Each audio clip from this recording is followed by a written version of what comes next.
Hello students, I hope you are watching English lessons on my channel regularly and enjoying. Okay, so in today's video we are going to do SSC class 10 English Kumar Bharti lesson 3.3. Name of the lesson is Stephen Hawking. I hope everybody knows who was Stephen Hawking. पता है कि नहीं? Okay. So let me tell you little bit about Stephen Hawking first before we switch over to the lesson. Okay, Stephen Hawking, he was born on 8th January 1942. He is an English theoretical physicist, cosmologist, author, and director of research at the Center of Theoretical Cosmology within the Cambridge University. Okay. Stephen Hawking जो थे English के theoretical physicist यानी expert in physics plus cosmologist क्या होता है जो universe के बारे में आपको बताता है यूनिवर्स कैसे बना. ऑथर भी थे plus director of research at the centre of theoretical cosmology Cambridge university में. तो आप देखोगे कि इतने सारे उनके पास क्वालिटीज़ थी, इतने एक्सपर्ट थे वो.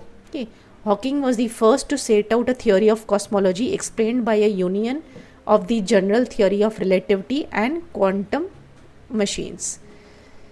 वो जो थे वो फर्स्ट थे जिन्होंने थियोरी ऑफ कॉस्मोलॉजी एक्सप्लेन किया, यानी कैसे यूनिवर्स बना. He was the first one to tell कि बाय कैसे उन्होंने बताया, by union of general theory of relativity and quantum machines को मिला के बताया. Hawkins is an honorary fellow of the Royal Society of Arts, a lifetime member of Pontifical Academy of Sciences, and a recipient of the Presidential Medal of Freedom, the highest civilian award in US. Okay. ये जो थे honorary fellow यानी जिनको respect दी गई है कहाँ पे, royal society of arts में. के ऑनररी फेलो है वहाँ पे, और इनको जो अवार्ड मिला है यूएस का जो हाईएस्ट लेवल का है, प्रेसिडेंशियल मेडल ऑफ फ्रीडम, वो क्या है, highest civilian award in US, वो इनको स्टीफन हॉकिंग को मिल चुका है. So this lesson gives us an insight about the great scientist, his life and his work. इन्होंने लाइफ में ये जो साइंटिस्ट थे क्या क्या काम किया, इनकी लाइफ कैसी रही है. So this lesson is about that. Okay, so let us start with the lesson 3.3. lesson, name of the lesson, Stephen Hawking. Okay. Stephen Hawking, born January 8 1942, is a British scientist, professor and author who has done work in physics and cosmology and whose books have helped to make science accessible to everyone. At the age of 21, while studying cosmology at the University of Cambridge, he was diagnosed with amyotrophic lateral sclerosis. In short, you can say ALS. Part of his life story was depicted in the 2014 film The Theory of Everything. Okay. Stephen Hawking, he was born in 1942. He was a British scientist. Scientist भी थे, professor भी थे, author यानी writer भी थे. उन्होंने क्या किया है, फिज़िक्स में बहुत सारे कुछ वर्क उन्होंने काम किया है, लिखा है. और cosmology I told you, science of the origin and development of the universe. ये यूनिवर्स कैसे बना, कैसे आगे बढ़ा, कैसे चीज़ें आगे आई, वो सब इन्होंने बताया. एंड इनकी जो बुक्स है वो मेनली क्या है, साइंस के ऊपर है. तो पहले लोगों को साइंस के बारे में इतना नॉलेज नहीं था. इनके जो बुक्स पढ़ने के बाद एक्सेसिबल यानी ईजिली अवेलेबल, इनके जो साइंस के ऊपर बुक्स हैं वो इजीली अवेलेबल हो गए लोगों के लिए, तो लोगों को साइंस के बारे में पता चला कि क्या है. बट क्या था कि जब भी वो 21 ईयर्स के थे, 21 ईयर की एज में जब भी वो कॉस्मोलॉजी कर रहे थे, कहाँ पे, यूनिवर्सिटी ऑफ कैम्ब्रिज. ये यूनिवर्सिटी ऑफ कैम्ब्रिज है, वहाँ पे कॉस्मोलॉजी की पढ़ाई कर रहे थे. तो तभी उनको एक डायग्नोस हुआ बीमारी जिसका नाम था ALS, अमियोट्रॉफिक लैटरल स्क्लेरोसिस. 21 ईयर की एज में जब भी वो पढ़ रहे थे तभी उनको डायग्नोस किया गया था कि इनको ये बीमारी है. और इनकी जो लाइफ हिस्ट्री है कि वो एक मूवी बनाई गई थी, मूवी का नाम था द थियोरी ऑफ एवरीथिंग.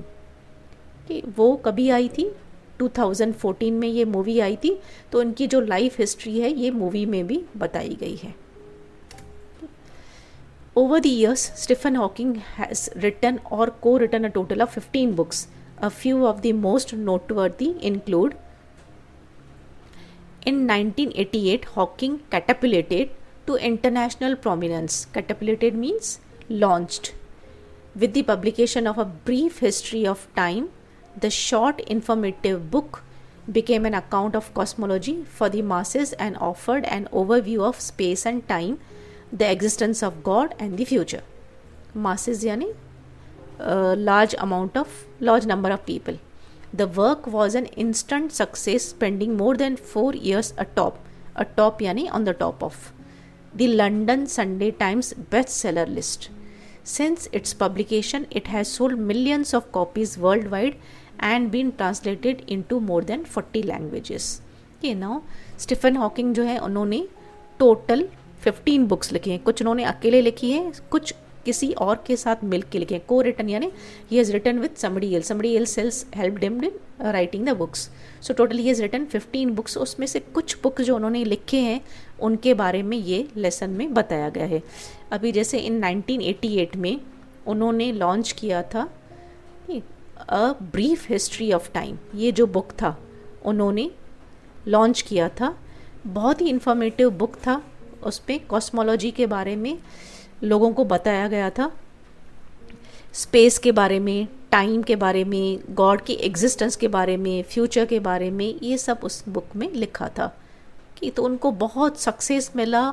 और तो और वो टॉप पे रहे थे. कहाँ पे? लंदन संडे टाइम्स की जो बेस्ट सेलर लिस्ट थी उनमें वो कंटिन्यूसली वहाँ पे 4 इयर्स के लिए टॉप पे रहे थे ये बुक के वजह से. कितना अच्छा उन्होंने बुक लिखा और पहली बार उन्होंने यूनिवर्स के बारे में, स्पेस टाइम के बारे में लोगों को अवेयर किया था.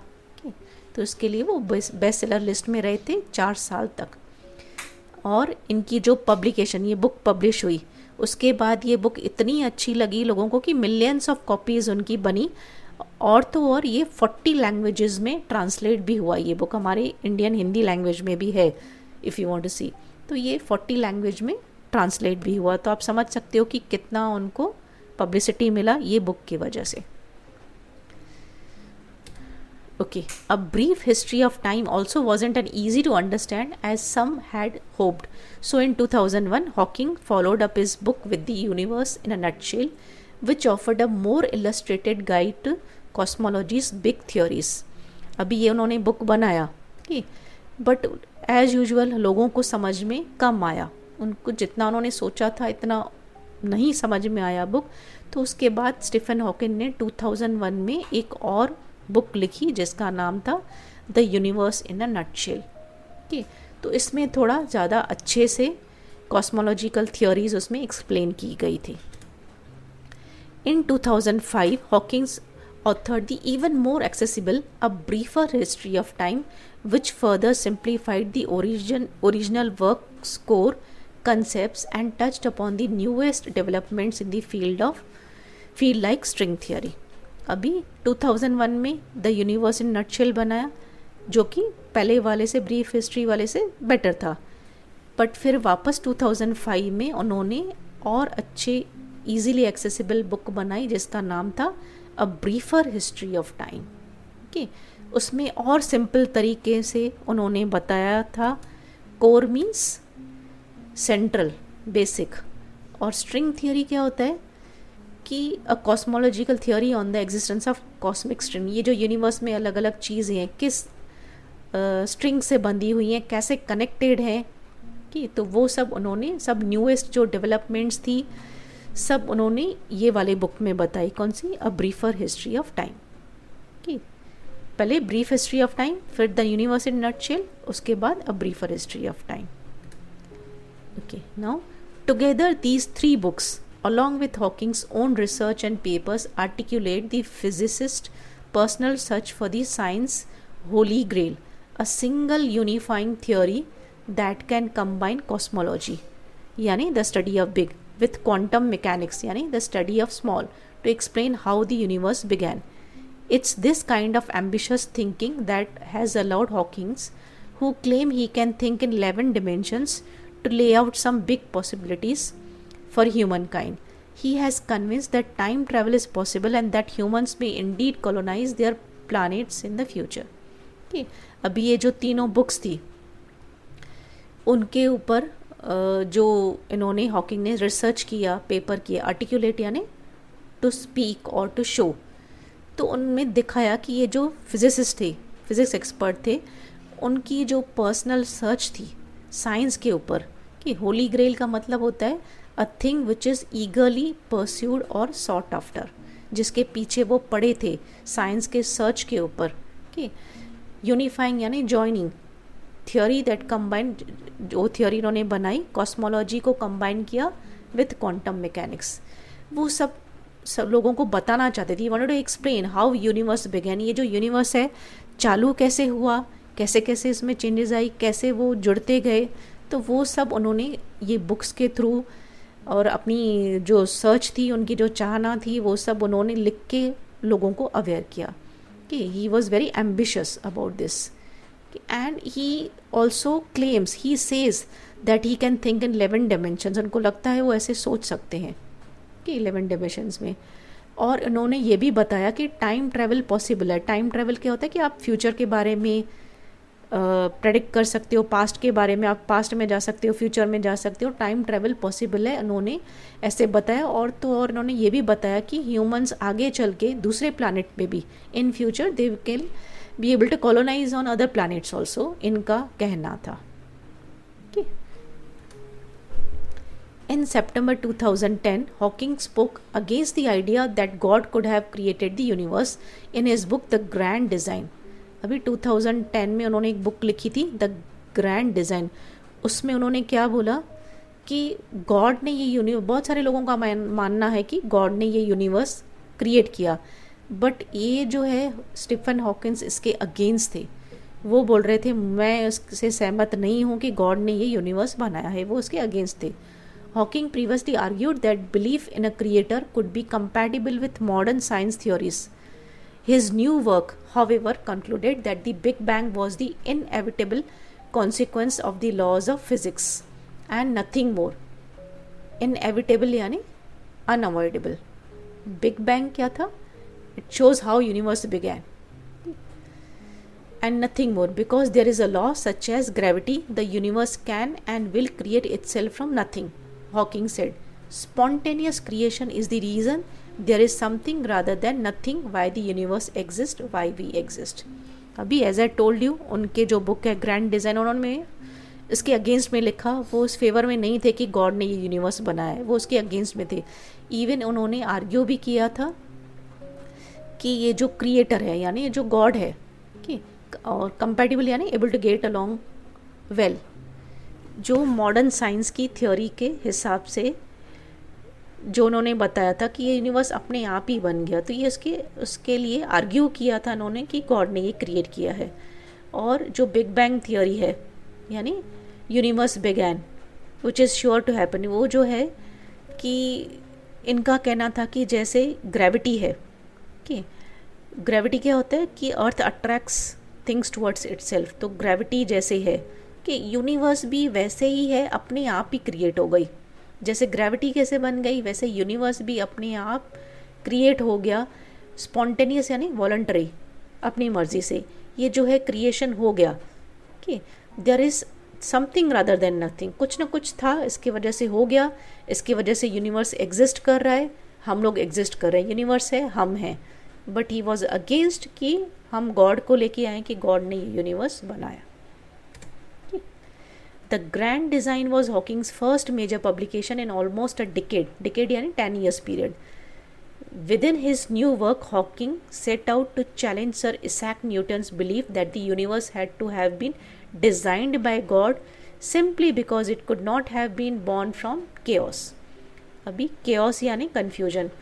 अभी ये इसाक न्यूटन के भी अगेंस्ट में गए। इसाक न्यूटन का भी कहना था कि यूनिवर्स गॉड का क्रिएटेड है, बट ही सेज नो कि मैं उसके अगेंस्ट में हूँ, मैं इससे सहमत नहीं हूँ कि ऐसे क्योज में से बन गया। It is not necessary to invoke God to light the blue torch paper and set the universe going. क्या कह रहे हैं कि मैं सभी चीज़ में इन्वोक यानी to call upon for help. हर चीज़ में हम भगवान को इन्वॉल्व नहीं कर सकते। अच्छा, to light the blue touch paper, this is an idiom, इसका मतलब होता है to do something that causes anger और एक्साइटमेंट। हर चीज़ के लिए मैं नहीं भगवान को इन्वॉल्व करूँगा, गॉड को इन्वॉल्व करूँगा कि वो आए, उन्होंने कुछ एक्साइटमेंट में कुछ बना दिया। तो इनका, हॉकिंग का कहना था कि नहीं, मैं इसके अगेंस्ट में हूँ। तो he even went against sir Isaac Newton. At the age of 21, Stephen Hawking was diagnosed with amyotrophic lateral sclerosis, that is ALS, or Lou Gehrig's disease. In a very simple sense, the nerves that controlled his muscles were shutting down. At this time, doctors gave him 2.5 years to live. अभी ये बीमारी में क्या होता है कि जो body के मसल्स हैं उन पे कंट्रोल नहीं रहता है, नर्व्स जो है कंट्रोल नहीं रहता है उसके ऊपर, तो वो धीरे धीरे अनकंट्रोलेबल रहती हैं, वो दब जाती हैं और you can say out of control रहती हैं। तो डॉक्टर्स ने उनको बताया कि ये सिर्फ 2.5 ईयर्स से ही जी पाएंगे, उससे ज़्यादा ये नहीं जी पाएंगे, that means he will die. अभी ये कौन सी एज में था? 21 ईयर्स की एज में जब ये डायग्नोज हुआ था, तो उनको बोला गया था कि ये ज़्यादा नहीं रहेंगे, because this is very strange disease, क्योंकि नर्व्स जो थी, जो मसल्स को कंट्रोल कर दी, वो शट डाउन कर रही थी, बंद होती जा रही थी। Hawking first began to notice problem with his physical health while he was at Oxford. An occasion he would trip and fall. Trip and fall यानी to slip and fall. पहली बार उन्होंने क्या ये देखा कि लड़खड़ा रहे थे, गिर रहे थे चलते चलते, जब भी वो ऑक्सफोर्ड में थे। और slur his speech, slur यानी not clear, बोलने में उनका क्लियर नहीं बात कर पा रहे थे। He didn't look into the problem until 1963. During his first year at Cambridge, for the most part, Hawkins had kept these symptoms to himself. Symptoms यानी signs. But when his father took notice of the condition, he took Hawkins to see a doctor. For the next 2 weeks, the 21-year-old college student made his home at medical clinic where he underwent a series of tests. पहले इसने कभी ध्यान दिया जब इसको physical problem आया कि वो लड़खड़ा रहे थे, गिर रहे थे और उनको बात करने में भी क्लियर स्पीच नहीं था, बट इन्होंने वो अवॉइड किया, ध्यान नहीं दिया ज़्यादा, 1963 तक ज़्यादा ध्यान नहीं दिया। पर फिर उनके जो साइंस बढ़ते गए तो उनके डैड ने उनको देखा, नोटिस किया कि इसको कुछ तो भी प्रॉब्लम है, तो इसको डॉक्टर के पास लेके गए। ठीक है, तो डॉक्टर ने उनको वहीं पे रख दिया मेडिकल क्लिनिक में, क्योंकि उनको जो है मेडिकल ट्रीटमेंट की सख्त ज़रूरत थी और उनकी जो डिज़ीज़ थी डायग्नोज नहीं हो रही थी, तो उनको बहुत सारे टेस्ट करने के लिए वहाँ पे कुछ टाइम क्लिनिक में ही रख दिया, 2 वीक्स यानी ऑलमोस्ट 15 दिन तक उनको रख दिया, बिकॉज उनकी बहुत सारी टेस्ट करने को बाकी थे। Okay, they took a muscle sample from my arm, stuck electrodes into me and injected some radio opaque fluid into my spine and watched it going up and down with X-ray. As they tilted the bed, he once said, after all that, they didn't tell me what I had except that I was not multiple sclerosis and that I was an atypical case. अभी hospital में उनकी बहुत सारी test की गई, जैसे उनको उनके आर्म में से सैंपल लिया, मसल का सैंपल, कि क्या प्रॉब्लम है मसल्स में, फिर एक इलेक्ट्रोड स्टक किया। इलेक्ट्रोड क्या होता है? Metallic pointer use in applying current, body में करंट देने के लिए, एंड कुछ इंजेक्शंस लगाई। Radio OPEC fluid, radio OPEC fluid क्या होता है? काइंड ऑफ रेडिएशंस, कि उनके स्पाइन में डाले और उनको ऑब्जर्व किया, एक्सरे जैसे ऊपर नीचे आ रहा था कि, और फिर बेड को टिल्ट किया कि, उनको कुछ भी नहीं बताया कि वॉट एग्जैक्टली, बट इतना ही बताया गया कि it was not multiple sclerosis, but क्या था? एक अजीब सी अटिपिकल केस, यानी वेरी अनयूजुअल केस। तुम्हारा वाला जो केस है उनको ऐसे ही बताया कि अनयूजुअल केस है, बाकी कुछ नहीं बताया इसको। Eventually however doctors did diagnosed Hawking with the early stage of ALS. It was devastating news for him and his family, but a few events prevented him from becoming completely despondent. अभी उनको बताया गया कि तुमको early stage है ALS की, ठीक, तो ये जो है एक डिवास्टेटिंग यानी दुख की बात थी, शॉकिंग न्यूज़ थी उसके लिए और उसकी फैमिली के लिए, ठीक, बट ये एकदम कुछ जो उसके साथ इवेंट हुए उसको उसने कम्प्लीटली अपने आप को दुखी नहीं किया उसकी वजह से। तो वो कौन से इवेंट थी जिसकी वजह से वो कम्प्लीटली अपने आप को सैड नहीं फील करा था? The first of these came while Hawking was still in the hospital. There he shared a room with a boy suffering from leukaemia. अभी उधर हॉस्पिटल में किसी लड़के के साथ बेड शेयर कर रहा था, वो लड़के को था ल्यूकेमिया। ल्यूकेमिया क्या होता है?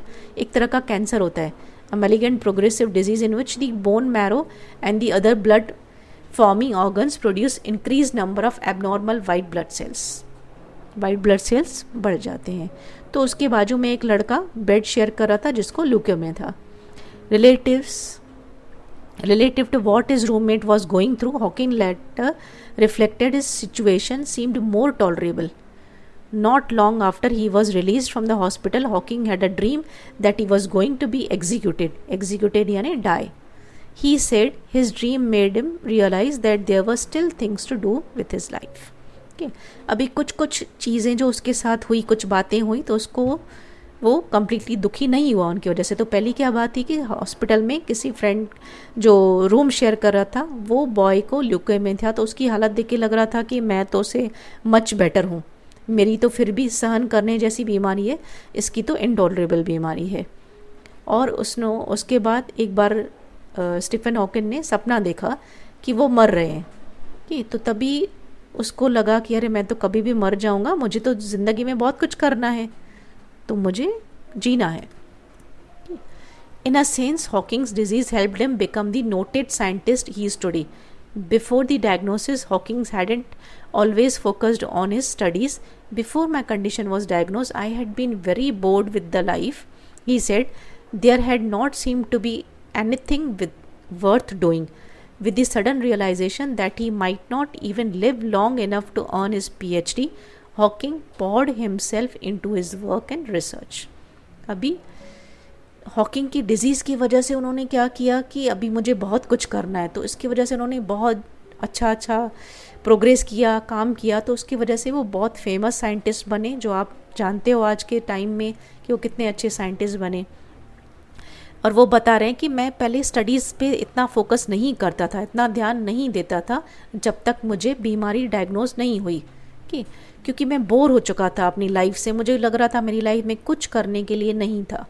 बट अभी सडनली से रियलाइज़ हो गया कि मैं तो इतना भी शायद ज़िंदा नहीं रहूँगा कि मैं PhD करूँ या कुछ और रिसर्च करूँ, काम करूँ, मैं तो शायद इतना भी नहीं जीऊँगा। As physical control over his body diminished यानी रिड्यूस, अपने बॉडी के ऊपर कंट्रोल उनका कम होते गया। He would be forced to use a wheelchair by 1969. The effect of his disease started to slow down. Over time, however, Hawking's ever-expanding career was accompanied by an ever-worsening physical state. By mid-1970s, the Hawking's family had taken in one of Hawking's graduate students to help manage his care and work. He could still feed himself and get out of bed, but virtually everything else required assistance. In addition, his speech had become increasingly slurred, so that only those who knew him well could understand him. In 1985, he lost his voice for good following a tracheotomy. The resulting situation required 24-hour nursing care for the acclaimed physicist. अभी धीरे धीरे उनका body के ऊपर control कम होते जा रहा था एंड उनकी बॉडी जो है स्लो चल रही थी बिकॉज ऑफ दिस डिजीज़।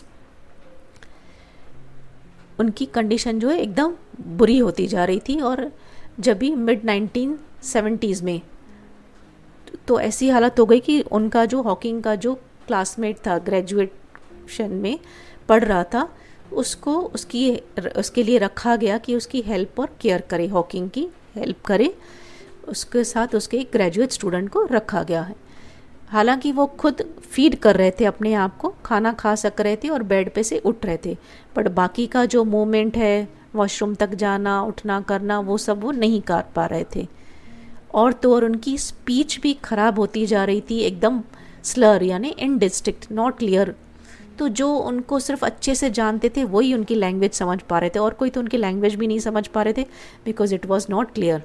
और उसके बाद तो ऐसा हुआ कि उनको कुछ ब्रीदिंग की प्रॉब्लम थी तो ट्रैकियोटॉमी करवाया। ट्रैकियोटॉमी क्या होता है? Incision in the wind pipe made to relieve an obstruction to breathing, गले में स्लिट मार के उनका कुछ ऑपरेशन किया गया बिकॉज ब्रीदिंग में कुछ प्रॉब्लम थी।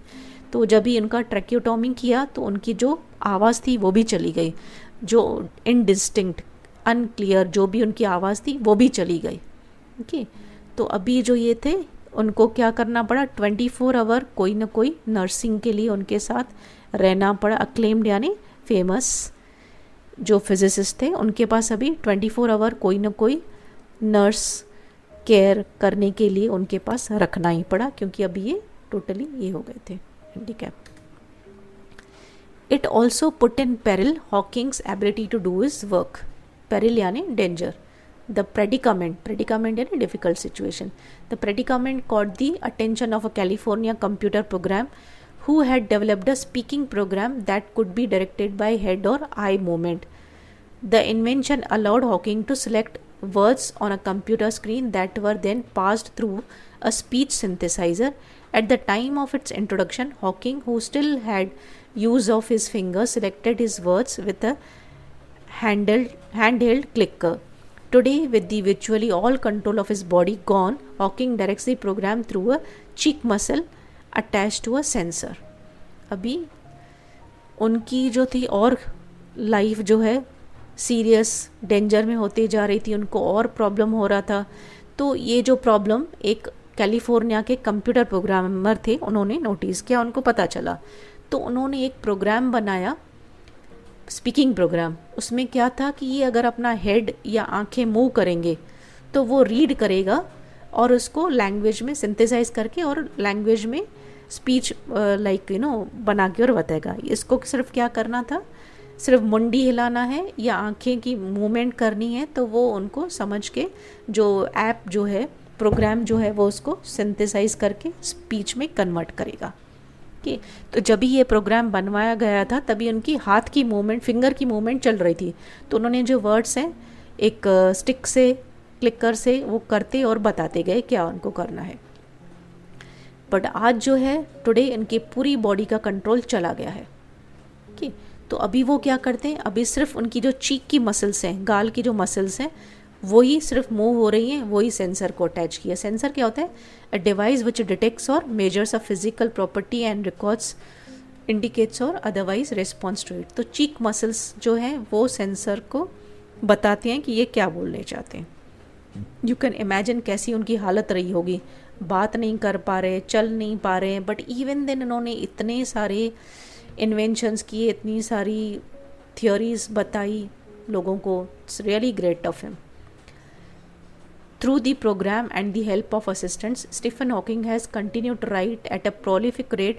His work has included numerous scientific papers, of course, but also information for the non-scientific community.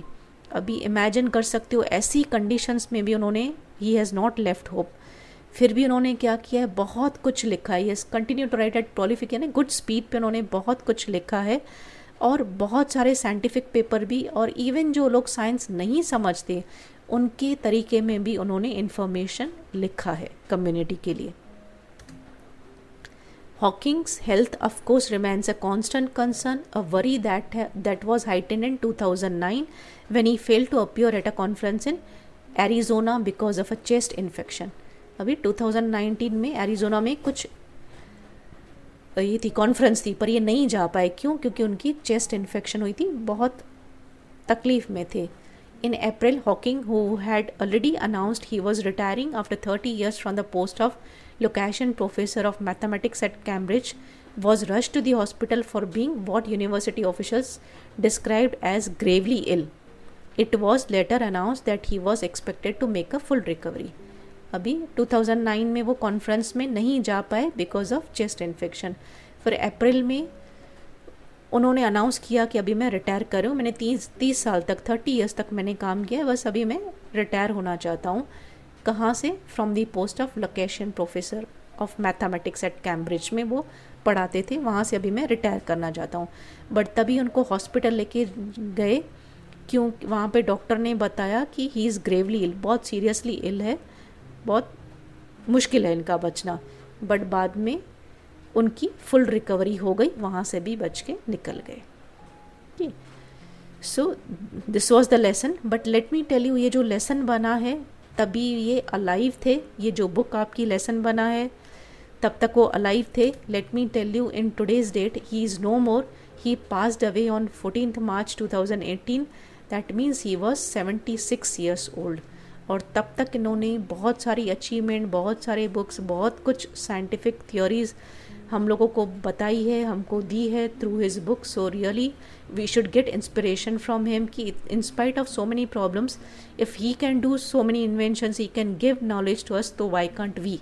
Okay, so that was all about this lesson. I hope you enjoyed, understood this lesson.